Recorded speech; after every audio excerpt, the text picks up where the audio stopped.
Така протече протеста във Варна. Той тръгна като на шега от страниците на Фейсбук, но днес достигна особено големи размери. Варненци от години не са излизали по улиците на града, за да изразят своето гражданско недоволство. Пружината е моята. В момента имам струшена пружина, 2 пръснати гуми, които просто нямах възможност да ги донеса.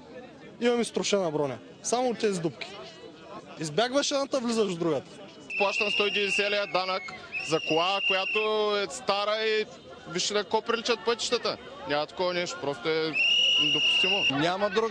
Няма друг град като Варна. Няма друг град с такива пътища.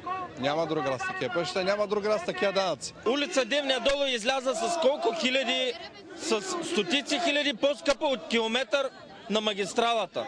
Официално беше обявено, постоянно следя новините. Надявам се наистина да има ефект от този протест. Трябваше да има още протести.